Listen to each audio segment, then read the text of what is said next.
부대로 복귀 중이던 육군 병사가 갑자기 날아든 총탄에 맞아 숨진 사건에 대해서 유족들이 의문을 제기하고 있습니다. 또 가수 고 김광석 씨의 형 광복 씨가 오늘 경찰에 나와서 재수인 서해순 씨의 발언에 대해서 거짓이고 의혹투성이다 이런 비판을 했습니다. 염건웅 유원대 경찰 소방행정학부 교수 양지민 변호사 두 분과 얘기 나눠보도록 하겠습니다. 안녕하십니까? 안녕하세요. 예, 먼저 오늘 김광석 씨의 친형이죠. 광복 씨가 경찰에 조사를 받기 위해서 나왔는데요. 나오면서 했던 얘기를 잠깐 듣고 말씀 나눠보도록 하겠습니다.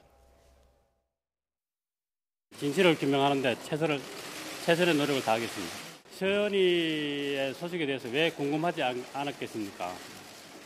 다만 그러니까 서순이가 너무 보기 싫어서 멀리했던 거지 서연이가 보기 싫었던 건 아닙니다. 그분이 하는 말들이 사실과 다른 전부 다 이제 거짓이 많고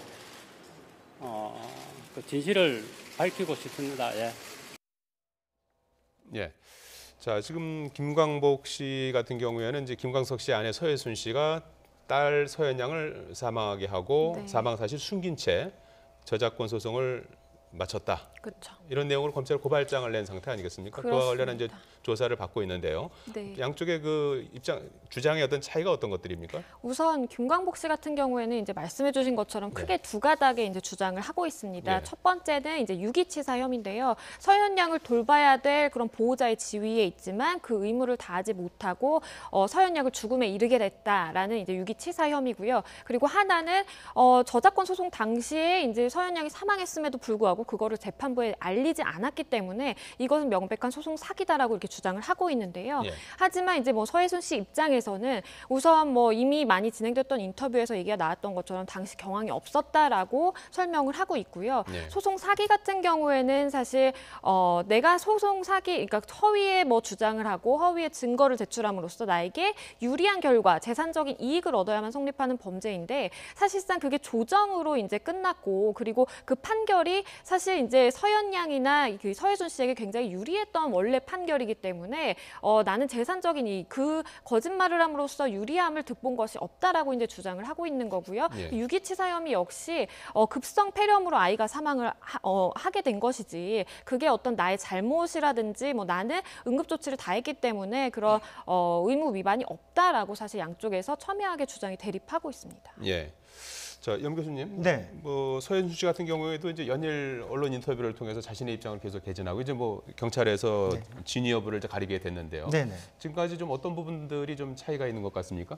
일단 그 서해순 씨 입장에서는 지금 최근에 굉장히 자신이 그 의혹의 중심이 되고 있는 부분 때문에 국가인권위에 조사를 해달라고 요청도 했고요.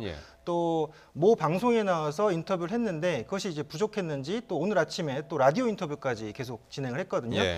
거기 쟁점은 일단 그 딸의 사망한 부분에 대해서 자신은 이제 아까 소송 사기에 해당되는 부분이 없다. 그러니까 그 딸이 사망을 했을 때 자신은 경황이 없어서 알리지 못했다라고 얘기를 했는데 결과적으로 딸이 2007년에 사망을 했는데 서연 양이요. 근데 2008년에 소송이 종료가 됐거든요. 그러니까 그 부분에 대해서도 변호사한테 알려야 되는 그런 관행을 자기가 몰랐다 이렇게 이제 주장을 하는 바이고요. 또 다른 부분에 있어서는 지금 자신이 이제 유기치사 혐의 부분도 이제 얘기를 하는 건데 특히나 이제 그런 부분을 많이 강조를 했어요. 장애인이었다. 그러니까 장애우라고 표현했거든요. 그래서 장애우기 때문에 다른 사람들에게 드러내기가 싫었다. 그런 관심을 받기가 싫었기 때문에 나는 그런 표현을 하지 않았던 것이고 알리지 않았던 것이다. 그렇기 때문에 그런 경황이 없는 상황에서 결국은 내가 소송과 관련해서 알리지 않은 것은 아니고 단지 경황이 없었고 장애인이었기 때문에 이런 부분을 밝히기 싫었다라고 자신의 이제 입장을 얘기를 하는 그런 상황입니다. 추가적으로 김광석 씨 죽음에 대한 그런 의혹 부분도 좀 인터뷰에서 나온 부분이 있어요. 근데 예를 들어 사망했을 때 김광석 씨가 이제 목줄이 3번 매여 있는 자국이 남았다라고 본인이 이제 최초 신고자로서 얘기를 했는데 부검 결과는 목줄이 한 번만 묶여 있는 그런 상태로 보였거든요. 그러면 누군가가 목줄을 뒤에서 잡아당겼을 수 있는 가능성이 있다라고 또 추정이 가능한 부분이기도 합니다. 그래서 타살 의혹이 그래서 또 제기되는 그런 부분도 있는 것이고요. 또 하나는 뭐 우울증에 대한 부분도 얘기를 했는데 김광석 씨가 그 당시에 우울증 약을 복용하지 않았다라고 지금 나와 있어요. 그렇기 예. 때문에 본인이 그 서해준 씨가 우울증 증세가 있었다라고 또 주장을 했었거든요. 그런 부분에 있어서도 외부 그 주변인들은 우울증이 전혀 없고 굉장히 밝은 사람이었고 공연하는 걸 굉장히 좋아하는 사람이었는데 우울증 증세가 보이지 않는데 왜 그렇게 우울증 증세로 사망을 했냐라고 또 우회고 제기하는 그런 부분들에 대해서도 쟁점이 되긴 하는데요. 이제 예. 핵심적으로는 당연히 이제 딸 서현 양에 대한 죽음에 대한 부분이 중점 조사 대상인 거고요. 참고적으로는 뭐 이제 김광석 씨 죽음에 대한 부분도 혹시나 뭐 이제 의혹 예. 부분에서 이제 조사할 가능성은 있습니다. 예, 앞으로 그 경찰의 수사 결과를 지켜보자. 내일 오후에는 또 이상호 씨 또 조사도 이뤄지고 하니까요. 좀 더 지켜보기로 하겠습니다. 그리고 진지공사를 마치고 이 도보로 부대 복귀 중이던 육군 병사가 갑자기 날아든 총탄에 머리를 맞아 숨진 사건이 발생했는데 어떻게 된 일인지 좀 설명해 주시겠습니까? 이제 어제였죠. 26일 날에 지금 그 철원에 있는 부대에서 진지 공사를 마치고 28명의 대원들이 이제 소대장 인솔 하에 전술로라 그러죠. 전술로를 이제 길을 내려오고 있는 그런 상황이었고요. 예.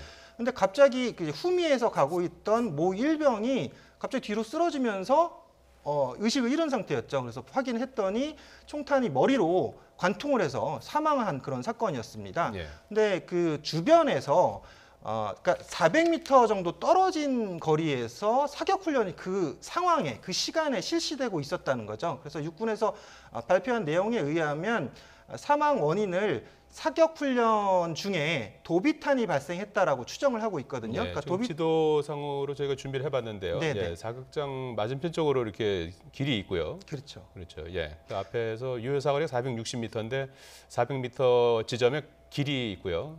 직접 총에 맞은 건 아니고 군에서는 일단 도비탄 어딘가 딱딱한 물체에 이제 튀어갖고 온 그 총알에 이제 맞은 걸로 이렇게 설명을 하고 있지 않습니까? 그렇습니다. 사실 이제 사실 군 관계자들의 책임을 물어야 된다라고 이제 유족들은 또 주장을 하고 있는데요. 그 예. 이유가 화면에서 보시는 것처럼 그 유효 사거리 K2 소총의 유효 사거리가 400m가 넘어간다는 것은 사실 군 관계자라면 다 상식적으로 알고 있어야 되는 부분이거든요. 예. 그러면 사격 훈련을 가기 전에 최소한의 방송을 하든지 아니면 그 뒤로 이제 이동하는 인원이 있다면 그거는 당연히 상식적으로 통제해야만 마땅한 것인데 왜 그런 기본적인 것이 이루어지지 않았냐고 유족들은 굉장히 이제 강하게 항의를 하고 이의 제기를 하고 있는 상황이고요. 사실 일반인들 입장에서도 많이들 대중들이 그런 얘기를 합니다. 뭐 예비군 사격을 할 때도 심지어 방송을 하고 안전한지 다 확인을 하고 훈련을 하는 게 맞는데 어떻게 저런 12명의 병사들이 사격 훈련을 했다 그래요. 예. 근데 저렇게 위험한 상황에서 뒤의 길을 통제하지 않았느냐 이런 그 의혹이 제기되고 있기 때문에 예. 사실 이제 군에서 밝히기로는 관계자들을 다 조사를 할 거라고 밝혔고요. 실제로 사격 훈련을 한 그 소총들도 다 회수를 했다 그럽니다. 그래서 네. 누가 쏜 총에 어디서 쏜 것에 맞은 것인지 정말 도비탄인지 아니면 그 탄환이 그대로 간 것인지 여부를 조사를 확실하게 할 거라 그랬고요. 만약에 책임자가 책임을 다하지 못한 점이 발견이 된다면 엄중하게 책임을 묻겠다라고 밝히고 있습니다. 예. 자, 이게 지금 말씀하신 것처럼 결과적으로 이제 뭐 사격 부대라든지 또 사격을 관리하는 부대 네. 그리고 이제 그 A1병이 속한 그 부대 네. 뭐 이런 쪽에서 조금 안전 관리를 조금 소홀히 하지 않았느냐 하는 그런 의문이 제기되는 것 같아요. 예, 저도 이제 해병대 장교로 복무를 했었거든요. 예. 그래서 사격 통제관도 해봤었는데요.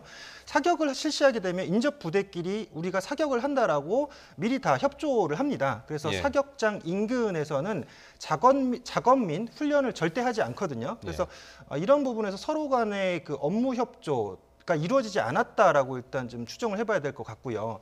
그리고 사격 훈련 당시에는 그 보통 안내 방송을 하게 되어 있습니다. 경보 네. 방송을 크게 확성기를 틀어서 하게 되고 그 앞에 이제 민간인들이나 아니면 또 인접 부대원들이 혹시 있을까봐 사격을 해서 그 지역을 벗어나게 해야 하는데 그 지금 사로가 보면 지금 정면, 그러니까 총을 쏘는 그쪽에서 약간 왼쪽 부분이었거든요. 내려오던 그 길이. 그러니까 도비탄은 꺾여서 맞는 탄이기 때문에 어떻게 보면 그 K2 사청 460m 사거리에서 400m 정도 거리였기 때문에 충분히 도비탄도 가능하다라고 추정은 가능해요. 근데 네. 이 도비탄을 맞아서 머리를 맞는다는 거는 사실 그 죄송한 표현이지만 로또를 맞는 확률 정도로 굉장히 확률이 희박한 거죠. 예. 이게 튕겨서 각이 어떻게 사람의 머리까지 맞냐 이런 부분이 희박한 확률이기 때문에 유족들 입장에서는 이게 말이 안 된다. 예. 어떻게 이런 상황이 발생할 수 있냐라고 이제 의혹을 제기한 부분이겠죠. 예. 지금 그 유족들은 뭐 날벼락 같은 소식을 접하고서 여러 가지 의문을 제기하고 있는데 잠깐 얘기를 좀 들어보시겠습니다. 전혀 앞뒤가 안 맞잖아요.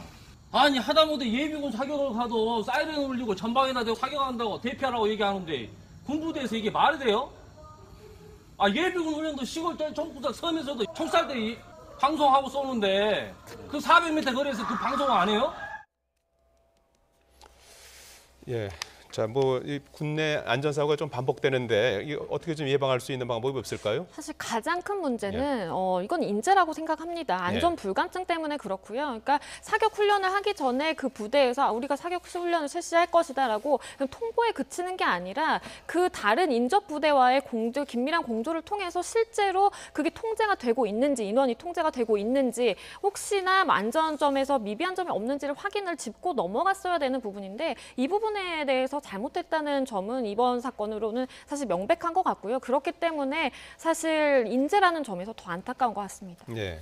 사실 뭐 기본적인 원래 평상시에 하던 수칙만 지켰어도 문제가 없었을 것 같거든요. 그렇죠. 그 일단 길을 양쪽을 그럼요. 차단한다든지 네네. 뭐 최소한의 조치만 해서 되는 건데. 그 전술로가 평소에는 사격 훈련이 있으면 차단했다 그러더라고요. 예. 근데 알겠습니다. 이번 사건이 발생했을 때는 차단을 하지 않았다. 그러니까 기본적인 수칙이 지켜지지 않았던 그런 상황이라 볼 수가 있죠. 예.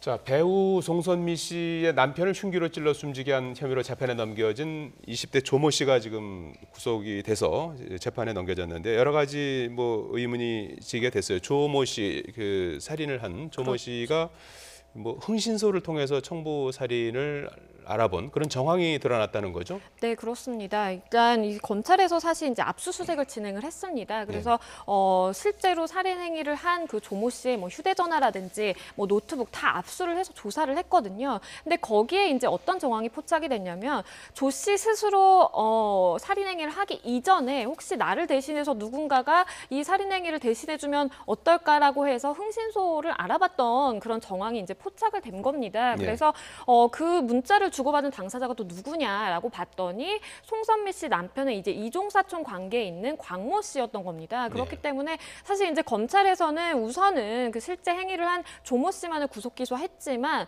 사실 곽 씨에 대해서도 아직 수사에 칼날은 겨냥이 돼 있다고 봐야 되고요. 곽 씨 역시 왜 저런 문자를 주고받았는지에 대해서 충분히 이제 조사를 받게 되면 소명을 해야 될 것이고 이 부분에 대해서 일단은 실제 살인 행위를 한 조 씨 같은 경우에는 그냥 농담으로 주고받은 것이다. 나는 그 말에 큰 의미가 없이 아무 의미가 없었다라고 굉장히 이제 수사에 있어서 불성실한 태도를 보이고 있는데요.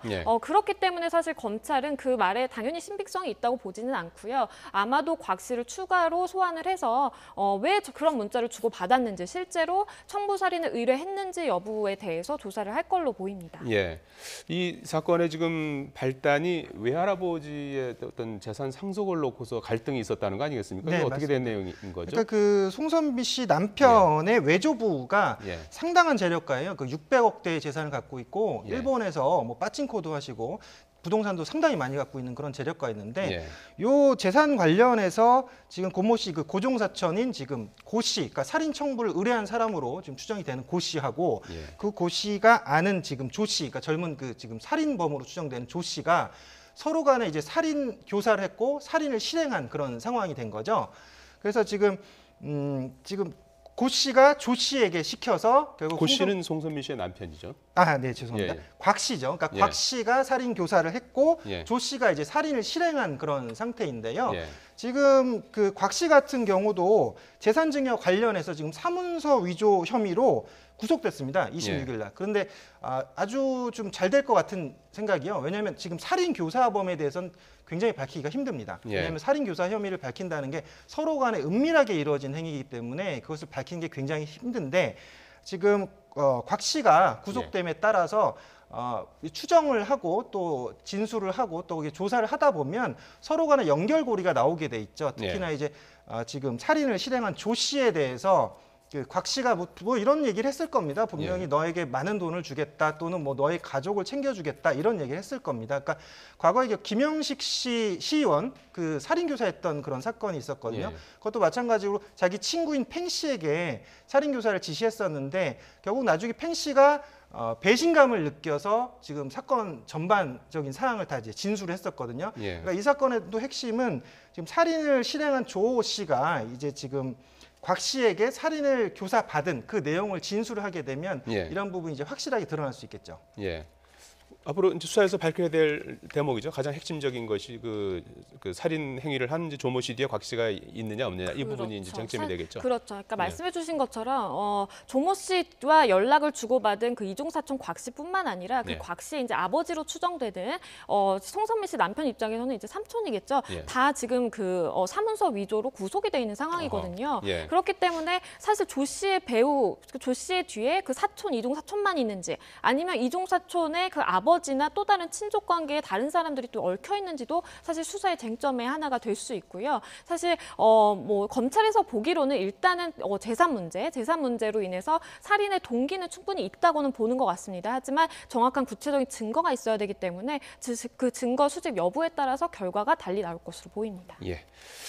자, 끝으로 좀 한 가지 좀 나눠보고 싶은 얘기가 최근에 북한의 도발로 인해서 전쟁이 날까 이제 두려워진 70대가 이 손자의 등록금을 자신이 평소에 모아뒀던 이제 돈을 뽑아서 이렇게 손자들한테 등록금을 주려고 가져가다가 이제 분실하는 그런 사고가 있었다고 하는데 어떻게 된 내용입니까? 네, 부산의 한 은행에서 예. 이제 70대 노인분께서 지금 한 4년 정도, 4, 5년 정도 모아둔 그 적금을 해서 모아둔 한 1,000만 원 정도를 예. 지금 최근에 이제 좀 뭐 북한과의 위기 상황에 있으니까 우리가 이제 전쟁이 나지 않을까 그런 두려움에 그 1,000만 원을 인출하신 거예요. 예. 그래서 지금 영상에 화면이 나오고 있습니다. 맞습니다. 예. 인출하셔 가시던 와중에 이제 그래서 이제 모르고 떨어뜨렸던 그런 상황이었고 예. 지나가던 행인이 차례차례 이제 한 분이 보고 또 한 분이 봤는데 한 다발당 이제 500만 원짜리가 이제 두 개 떨어진 거죠. 예, 1,000만 그래서 원이죠. 1,000만 원이 떨어졌는데 500만 원, 500만 원. 둘이 이제 보고서 둘이 이제 합의를 본 거죠. 예. 야, 이 두 분이 둘이 집어가셨어요. 두 분이 집어가시면서